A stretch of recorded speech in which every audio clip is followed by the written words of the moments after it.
মধ্যে তিনজন বন্ধু এই দুনিয়ার মধ্যে একদিন রাস্তা দিয়ে হাইটা যাইতেছে। কি করতেছে? হাইটা যাইতেছে। একটা গাছের তলে বসছে, বৈশা বৈশা তিনজনে গপ্প করতেছে। ইতিমধ্যে গাছের মাঝখান থেকে একটা পাখির আওয়াজ আসতেছে। এখন একজন আর একজনে কয় যে ভাই, এ বন্ধু, এই গাছের পাখিটা কি বলতেছে বলতে পারবা? কেউ বলে। প্রথম একজনে কয়, আমি কানের মধ্যে শুনতাইছি যে গাছের পাখিটা বলতেছে। বলে কি? বলে গাছের পাখিটা বলতেছে একটা কথা। বলে কি? কয় আমি শুনতে পারতেছি গাছের পাখিটা বলতেছে আলু বাগুন আদা। কি কি আলু বাগুন? আপনাদের আলু বাগুন হয়? আচ্ছা দেখো, আলু বাগুন আদা। কিন্তু আর একজনে কয় না, আমার মনে হইতেছে গাছের পাখিটা বলতেছে আল্লাহ রসুল খোদা। না, আর একজনে কইতেছে, কয় না ভাই, আমার মনে হয় বন্ধু এই গাছের পাখিটা একটা ভাষা বলতেছে। বলে কি ভাষা? বলে মনে হয় যে গাছের পাখিটা বলতেছে রামকৃষ্ণ রাধা। এখন তিনজনের তো তিনটা মন্তব্য। কয়জনের? তিনজনের তিনটা মন্তব্য। এই তিনটা মন্তব্য ঠিক হওয়া লাগবো কিনা? যার যার মনের তো আশা, আমারটা ঠিক, আমারটাও ঠিক। কেউ বললো আলু বাগুন আদা, কেউ বললো রামকৃষ্ণ রাধা, কেউ বললো আল্লাহ রসুল খোদা। তিনজনে তিনটা মন্তব্য করেছে, কিন্তু সবাই ভাবতেছে আমি যেটা বলছি এটাই ঠিক হওয়া লাগবে। আর একজনে ভাবতেছে আমি যা বলছি এটাই ঠিক হওয়া লাগবে। কিন্তু তিনজনে এখন যখন জিদাজিদি করতেছে, বলে ঠিক আছে, কারটা ঠিক তাহলে একজন বিজ্ঞ আলিমের কাছে যাইয়া এটা পরামর্শ নিয়ে সলিউশন বাইর করি। তিনজনে চলে গেছে। তিনজনে চলে গেছে একজন বিজ্ঞ আলিমের কাছে। যাইয়া বলতেছে, বলে হুজুর, আমাদের একটা সমস্যার সমাধান দিতে লাগে। বলে কি? বলে আমরা গাছের তলে বসছিলাম, পাখি এই এই এরকম এরকম আওয়াজ করতেছিল। আমরা বলেছিলাম, আমি বলেছিলাম এই, আমি বলেছিলাম এই, আমি বলেছিলাম এই। হুজুর আপনি এবার বলুন তো কারটা ঠিক। হুজুর এবার জিজ্ঞাসা করলেন, বলে প্রথম কোন ব্যক্তি বলেছিলাও, কি বলেছিলাও? সে বলেছিল, বলে হুজুর আমি বলেছিলাম যে গাছের পাখি যখন এইরকম চিকমিক চিকমিক করে, আমার ধারণা হলো, আমার ভাবনা হলো যে গাছের পাখিটা এই কথা বলতেছে। বলে কি কথা? বলে আমার ধারণা হলো যে গাছের পাখিটা বলতেছে আলু বাগুন আদা। তখন হুজুরে ডাইরেক্ট কোনো কথা জিজ্ঞাসা না করিয়া ডাইরেক্ট তাকে জিজ্ঞাসা করলে, বলে তোমার পেশা কি, তুমি করো কি, তোমার বাবা করে কি? বলে হুজুর আমার বাবা তো কিছু করে না, আমার বাবা পৃথিবীর জমিনে কাঁচা মালের ব্যবসা করে। কি করে? কাঁচা মালের ব্যবসা করে। বলে তোমারটা ঠিক। বলে তুমি কি বলেছিলা? বলে আমি বলেছিলাম রামকৃষ্ণ রাধা। বলে তোমার বাবা কি করে? বলে আমার বাবা মন্দিরের পূজারী, মন্দিরের মধ্যে ঘন্টি বাজায়। বলে তোমারটাও ঠিক। বুঝে আসছে? আর একজনে বলছে তুমি কি বলেছিলা, তুমি কি বলছো? বলে আমি বলেছিলাম আল্লাহ রসুল খুদা। বলেন সুবহানাল্লাহ। আল্লাহ বলেছে, রসুল বলেছে, আবার খোদা বলেছে, আলাগ আলাগ আলাগ করে বলেছে। বলে কেন তুমি এই কথাটা বললা? তোমার বাবা কি করে? বলে আমার বাবা মসজিদের মধ্যে 5 ওয়াক্ত নামাজ আদায় করে, প্রত্যেক দিন মসজিদের মধ্যে চলে যায়, একদিনও নামাজ ছাড়ে না। আমার সেই জন্য সব সময় ধারণা হয় যে এই পাখি যা বলবে আল্লাহ এবং আল্লাহর রসুলের কথাই বলবে। একবার চিৎকার দিয়া বলেন নারায়ে তাকবীর।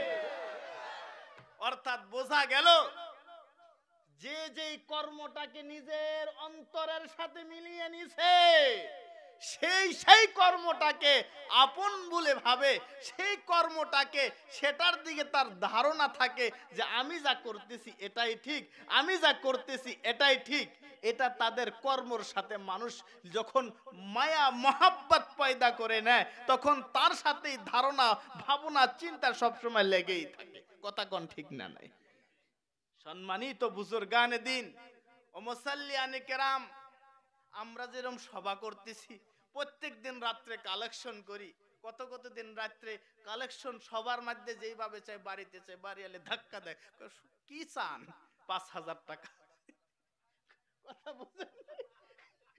এইরকম হয়। বলে এক রাইতে এখন কই পয়সা চান? ঘুমাইছেন, ঘুমাইয়া থাকেন, আবার চান কোথায়? তার মানে চাইতে চাইতে অভ্যাস, এখন স্বপ্নেও চাওয়া ধরছি। বুঝছেন নাই? এই যে একটা পরিবেশ ধারণা হয়ে গেছে আমাদের। যাই হোক, সম্মানিত বুজুর্গানে দিন ও মুসাল্লিয়ানে কেরাম, এই পৃথিবীর জমিনের মধ্যে এটাই কথা সত্য, যেই যেই কর্মটাকে নিজের সাথে মিলে আনে সেটা বাস্তব হয়, সেটাই তার দিকে ধারণা থাকে। কথা কোন ঠিক না নয়? লা ইলাহা, লা ইলাহা ইল্লাল্লাহ, লা ইলাহা ইল্লাল্লাহ, লা ইলাহা ইল্লাল্লাহ, লা ইলাহা ইল্লাল্লাহু মুহাম্মাদুর রাসূলুল্লাহ সাল্লাল্লাহু আলাইহি ওয়াসাল্লাম। আমার মুসলমান ভাইরা রে,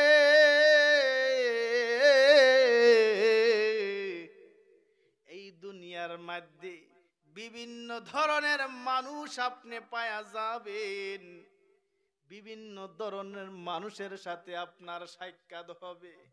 নামাজি পাবেন, বেয়াদিন পাবেন, বেঈমান পাবেন, মুনাফিক পাবেন, সব ধরনের মানুষ আপনি দুনিয়াতে পাবেন।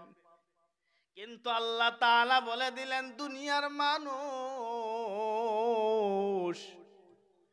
তোমরা যদি তোমার সহবতটা যদি পৃথিবীর জমিনের মধ্যে মুনাফিকের সাথে যদি তোমার দিন কাটানো হয়, আর তোমার সহবতটা যদি বেদিনের হাতে হয়, তোমার সহবতটা যদি খারাপ মানুষের সঙ্গী হয়, তাহলে কঠিন কিয়ামতের দিন হাসরের ময়দানে তোমার ওই হাসর নাসর তাদের সঙ্গে হয়ে যাবে। আমার মুসলমান ভাইরা, এই পৃথিবীর জমিনের মধ্যে যতগুলো মানুষ দুনিয়ার মধ্যে আসছিল, আর যতগুলো মানুষ এই দুনিয়া থেকে চলে গেছে গো, সবাই চলে গেছে।